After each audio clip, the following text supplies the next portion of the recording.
Mike, the Broncos making a big trade this offseason, getting Russell Wilson. You covered him a long time in Seattle. What kind of guy are the Broncos getting? Well, he's a great football player. Now, he's had a run of a year and a half where it wasn't as good, so I think he's going to come in there and be motivated to show that he hasn't lost anything, right? And so it's just such a huge upgrade for Denver for what they've had. You have somebody who's a known commodity now and has won the big games, so I think it's got to be exciting for Denver. How do you think that GM George Payton pulled off this move? Because we were hearing, Seattle wasn't taking calls, and then all of a sudden, boom, he's on his way to Denver. I think everybody knew that Russell Wilson could be available. I mean, obviously there had been some stuff reported, and we knew the relationship with Seattle wasn't what it had been. I thought it might be a year away. I thought, maybe they would try it another year. But I think we've seen this offseason, players are available.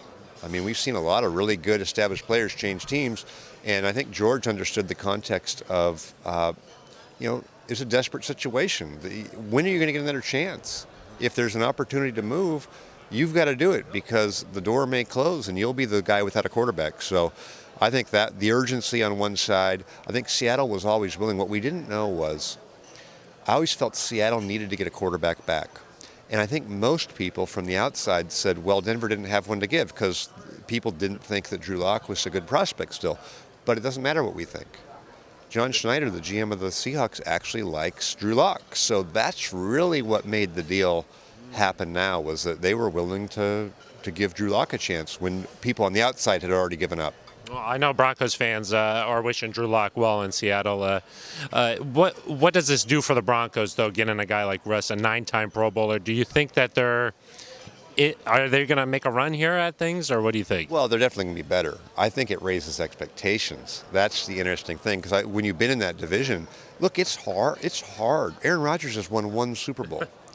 You know what I mean? There's some really great players. So it puts you in the mix, though. I think we saw last year 2 fourth seeds made it to the Super Bowl, and a 4th seed obviously won the Super Bowl. It wasn't like the Rams were the runaway favorite all year. So you're in the mix. Yep. You're one of those teams now. That could be you because you have him.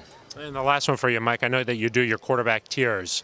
Yeah. Russ has been in that tier 1 before. Do you think he's still in that category? This is going to be interesting. I think he was unanimous tier 1 of the 50 coaches and execs last year. But he was coming off sort of a down second half of the 2020 season. People benefited the doubt. He had earned it.